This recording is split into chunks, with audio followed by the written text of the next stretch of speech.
아이고 내 팔자야. 이제 겨우 함께 고생한 강 형사랑 사건 마무리하고 엉덩이 좀 붙이려 했더니만 다음날 아침 송 선생이 서점 유리창에 묻은 솥동가리 자국을 닦아내기도 전에 번쩍이는 검은색 자동차 한 대가 서점 앞에 멈춰 섰습니다. 차에서 내린 중년의 남자는 마치 과학자처럼 빈틈없는 정장에 날카로운 눈매를 하고 있었죠. 그는 서점 문에 걸린 아이고 탐정사무소 간판을 한번 보더니 송 선생 앞으로 다가와 정중히 고개를 숙였습니다. 송 선생, 아니 송 교수님, 전설로만 내려오던 칠성검이 도난당했습니다. 이건 단순한 골동품이 아니라 국가적 차원의 공정을 거쳐 관리되던 물건입니다. 송 선생은 돋보기를 고쳤으며 남자가 내민 사진을 훑었습니다. 아이고 나 죽네. 이 사람아, 난 이제 퇴물 고고학자여. 이런 거창한 이야기는 박물관에나 가서 하라고. 하지만 남자는 굴하지 않고 손목에 찬 금색 시계를 톡톡 두드렸습니다. 시간이 없습니다. 범인은 마치 모래알처럼 흔적도 없이 사라졌고 현장에는 교수님의 전공 과목이었던 고대 상형 문자로 된 암호만 남겨져 있었습니다. 이걸 설명해 주실 분은 전국의 교수님뿐입니다. 송 선생은 아이고 허리야 소리를 내며 슬리퍼를 등산화로 갈아 신으려다 멈칫했습니다. 고대 상형 문자라는 말에 잠자던 학구열이 꿈틀댔거든요. 거참 나를 아주 잘 아는 놈의 소행이구먼. 범인이 누구든 내 이마주름 깊어지는 만큼 고생 좀 시켜줘야겠어. 송 선생은 바리바리 짐을 싸기 시작했습니다. 이번에는 단순한 시골 마실이 아니었습니다. 자동차 뒷좌석에 몸을 실은 송 선생은 창밖으로 멀어지는 서점을 보며 중얼거렸습니다. 강 형사한테 연락해도 이번엔 스케일이 좀 크니까 마음 단단히 먹으라고. 송 선생은 자동차 뒷좌석에서 남자가 건넨 태블릿 속 암호를 살피며 혀를 찼습니다. 아이고 내 눈이야. 이 꼬불꼬불한 글자를 보니 벌써부터 과목 낙제받던 학생들 얼굴이 스쳐 지나가네. 이놈들 내 전공 분야를 건드리다니 배짱 한번 두둑하구먼. 남자는 송 선생의 계좌로 거액의 착수금이 입금되었다는 알림을 보여주며 그녀를 이번 사건의 유일한 해결사로 대접했습니다. 하지만 송 선생은 돈보다도 그 암호 속에 담긴 기괴한 문법에 더 신경이 쓰였습니다. 이건 단순한 도둑질이 아니여. 타인에 대한 연민 따위는 눈 씻고 봐도 없는 아주 독한 놈의 솜씨야. 두 사람이 도착한 국립중앙박물관 수장고는 그야말로 철옹성 같았습니다. 겹겹의 보안 장치와 감시 카메라가 깔린 이곳은 한번 들어가면 흔적조차 남기기 힘들다는 소문이 자자했죠. 하지만 송 선생에게는 자신만의 징크스가 있었습니다. 사건 현장에 가기 전엔 반드시 매운 껌을 씹어야 머리가 돌아간다는 것이었죠. 아이고 무릎이야. 이 높은 계단을 또 내려가야 하니? 송 선생은 강 형사에게 미리 연락해둔 숙소 정보를 전달하며 박물관 지하 깊숙한 곳으로 발을 들였습니다. 칠성검이 사라진 좌대 바닥에는 붉은 모래 같은 가루로 쓰인 상형 문자가 선명하게 남아 있었습니다. 이건 시간이 거꾸로 흐르는 곳에서 왕이 다시 일어난다는 뜻이구먼. 이봐 과학자 양반. 이 시계 좀 보게. 박물관 내부 시계들이 전부 5분씩 거꾸로 가고 있지 않나? 송 선생이 지팡이로 바닥의 틈새를 가리키자 그곳에서 미세한 초록 불빛이 새어나오기 시작했습니다. 단순한 도굴꾼의 침입인 줄 알았더니 박물관 지하에 숨겨진 고대 재단의 빗장이 풀리고 있었던 것입니다. 아이고 나 죽네. 이놈들이 단순히 칼만 훔친 게 아니라 이 박물관 밑에 잠든 고대의 괴물을 깨우려고 작정을 했구먼. 송 선생은 돋보기를 코끝에 바짝 붙이고 바닥에 새겨진 상형 문자의 끝부분을 유심히 살폈습니다. 문양의 마지막 획이 묘하게 꺾여 있었는데 그것은 일반적인 고대 문자가 아니었습니다. 젊은 시절 고고학 발굴 현장에서 함께 땀 흘리던 동료, 과학자이자 절친했던 최 박사만이 쓰던 독특한 서명 방식이었죠. 아이고, 이게 누구 신호여? 최 박사, 이 사람아. 자네 아직 살아있었던 게야? 송 선생의 뇌리 속에 오래된 사진 한 장이 스쳐 지나갔습니다. 발굴 성공의 기쁨에 취해 술잔을 기울이며 찍었던 그 시절의 사진이었죠. 최 박사는 누구보다 교양 있고 예의 바른 인물이었지만 20년 전 칠성검의 비밀을 풀겠다며 모래바람 속으로 사라진 뒤 생사불명이었습니다. 이건 실수가 아니야. 나더러 보라고 남긴 신호지. 최 박사가 타의로 이 일에 가담했거나 아니면 나만 알아들을 수 있는 경고를 보내는 게야. 송 선생은 지팡이 끝으로 좌대 주변에 떨어진 기괴한 투명 액체를 찍어 냄새를 맡았습니다. 그것은 특수 제작된 건포도 향이 나는 보존제였습니다. 최 박사가 평소에 간식으로 건포도를 즐겨 먹던 습관을 떠올린 송 선생은 확신했습니다. 이 사람 지금 이 박물관 어딘가에 갇혀 있거나 감시당하고 있구먼. 송 선생은 남몰래 소형 무전기를 켜고 강 형사와 대화를 시도했습니다. 강 형사, 박물관 내부 시큐리티 라인을 다시 점검하게. 범인은 밖으로 나간 게 아니라 내부에 보이지 않는 방에 숨어 있어. 최 박사가 남긴 사인대로라면 지금 지하 3층 전시실 뒤편수로 통로가 의심스러워. 송 선생은 아이고, 내 관절 이하를 연발하면서도 등산화 끈을 다시 한번 질질 끌어올렸습니다. 그녀는 최 박사를 다시 만날 수 있다는 희망과 그가 왜 이런 위험한 사건의 중심에 서게 됐는지에 대한 의문을 품고 어두운 수로 안쪽으로 발을 내디뎠습니다. 송 선생은 지하수로 끝, 축축한 습기가 가득한 비밀방에 들어섰습니다. 그곳은 박물관의 철옹성 같은 보안 시스템조차 닿지 않는 사각지대였죠. 방 한가운데 놓인 구형 모니터가 지익 소리를 내며 켜지더니 20년 전보다 훨씬 수척해진 최 박사의 얼굴이 너울너울 흔들리는 홀로그램으로 나타났습니다. 송 교수, 아니 송 선생. 이 영상을 보고 있다면 당장 이 박물관을 떠나야 하네. 홀로그램 속 최 박사의 목소리는 다급했습니다. 그의 후드 집업 차림은 과거의 단정한 교양 있던 모습과는 거리가 멀었죠. 최 박사는 가슴팍에 걸린 낡은 금목걸이를 만지작거리며 말을 이었습니다. 칠성검은 단순한 유물이 아니야. 이 박물관 지하에 매설된 자폭장치의 빗장을 푸는 열쇠였네. 검이 좌대에서 분리된 순간부터 카운트다운은 시작됐어. 5분 뒤면 박물관 전체가 모래성처럼 무너져 내릴 걸세. 송 선생은 아래 입술을 꽉 깨물었습니다. 최 박사가 남긴 놀이개 모양의 디지털 암호가 화면 하단에서 깜빡이고 있었습니다. 그것은 송 선생에게만 전하는 탈출 경로의 설명이었죠. 아이고, 내 마음도 모르고 이 양반이 끝까지 숙제를 내주네.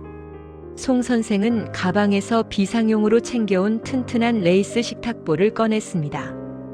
급할 땐 줄사다리 대용으로 쓰기 위해서였죠. 그녀는 5분이라는 짧은 시간 동안 박물관 수천 명의 관람객을 대피시켜야 하는 절체절명의 위기에 빠졌습니다. 강 형사, 지금 당장 화재 경보기를 울려.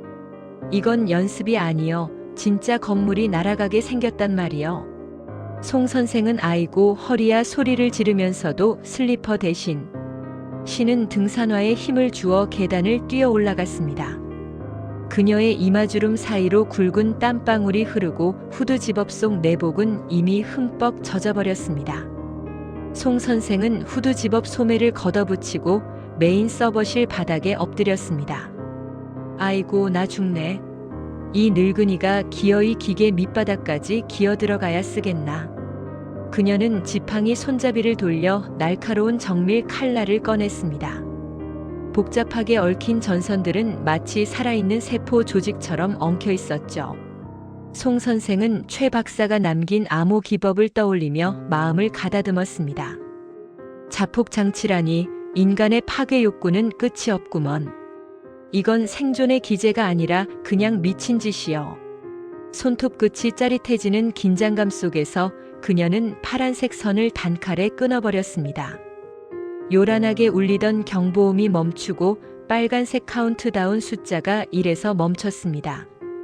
송 선생은 그제야 바닥에 대자로 드러누워 신세 한탄을 쏟아냈습니다. 아이고 허리야. 내가 무슨 보상을 받겠다고 이 난리를 치노. 내 유전자에는 탐정 피라도 흐르는 게냐. 왜 편히 쉬질 못해. 폭발은 막았지만 진짜 문제는 사라진 칠성검이었습니다. 송 선생은 서버실 구석에 떨어진 이상한 배양 접시 하나를 발견했습니다. 그 안에는 검푸른 이끼 같은 것이 번식하고 있었는데 돋보기를 대고 보니 평범한 식물이 아니었습니다. 이건 고대 유적에서나 발견되는 특수 균사체잖나. 이놈들 칠성검을 단순히 보물로 본 게 아니라 이 균을 배양하는 촉매제로 썼구먼. 송 선생은 박물관 밖으로 기어나와 가로등 밑에 주저앉았습니다. 밤 공기가 차가웠지만 사건의 실마리가 잡히자 기대감에 가슴이 두근거렸습니다.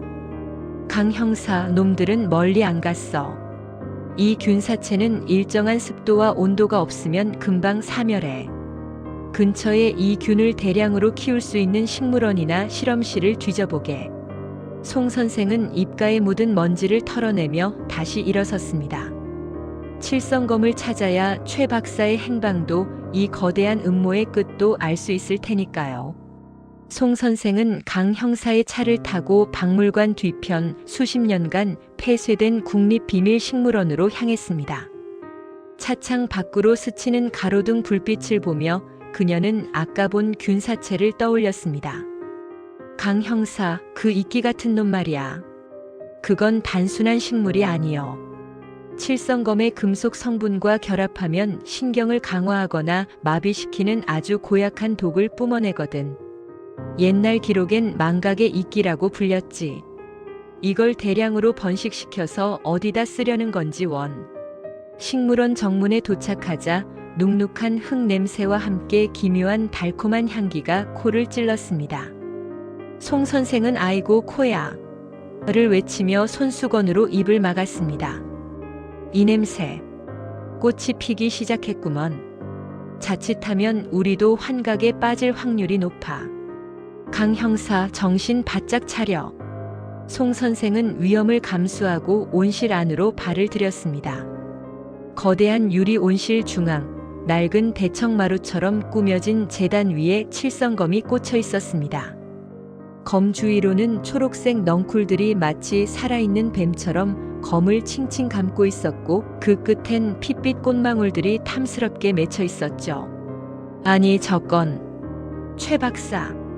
제단 옆에는 최 박사가 넋이 나간 표정으로 앉아 있었습니다. 그는 자신의 자녀 사진이 담긴 로켓을 손에 쥐고 중얼거리고 있었죠. 놈들이 최 박사의 가족을 볼모로 잡고 이 위험한 연구를 강요한 것이 분명했습니다. 그때 온실 구석에서 검은 그림자들이 나타났습니다. 놈들은 송 선생을 보자마자 도망치려 했지만 송 선생은 지팡이를 바닥에 탁 쳤습니다. 이놈들아, 남의 집 귀한 자녀 인생 망쳐놓고 어디를 가. 아이고, 내 무릎이 박살나는 한이 있어도 내 놈들은 못 보낸다. 송 선생은 위험을 무릅쓰고 넝쿨이 휘감긴 제단을 향해 몸을 날렸습니다.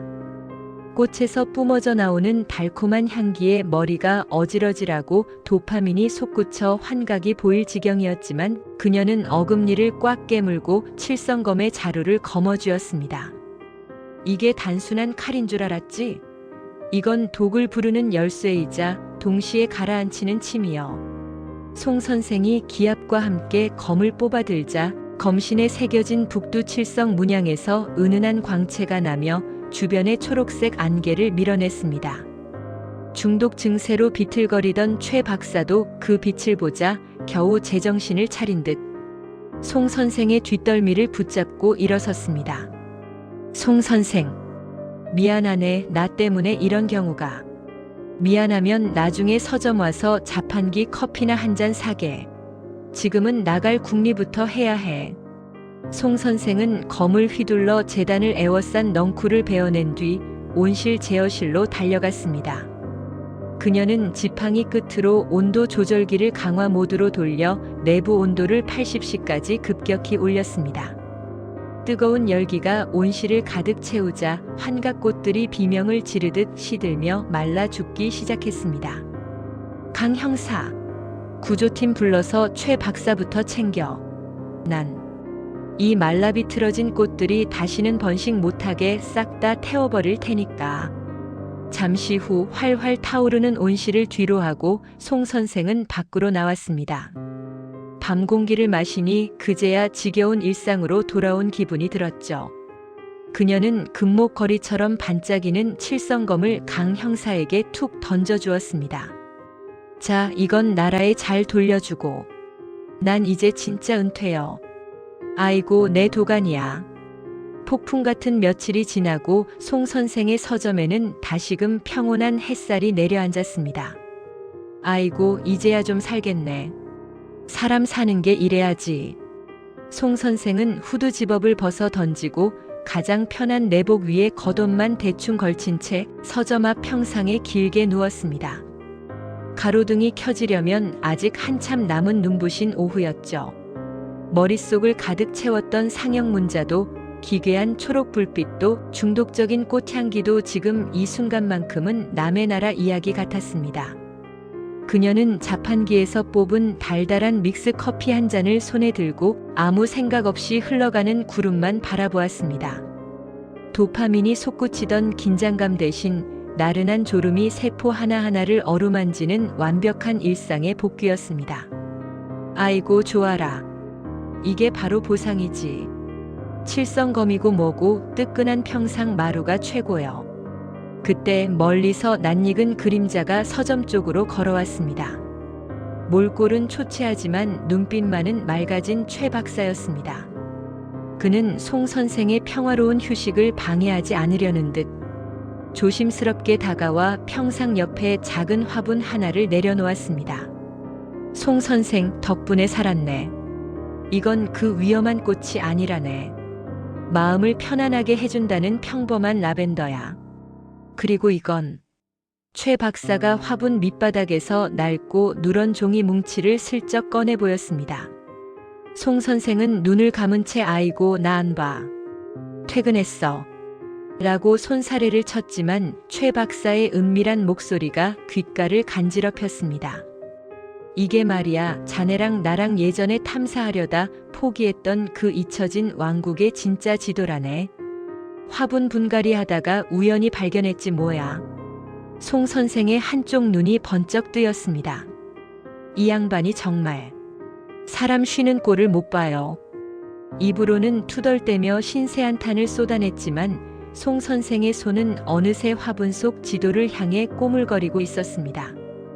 아무 생각 없는 편안한 오후는 그렇게 또 다른 설레는 모험의 전조로 채워지고 있었습니다.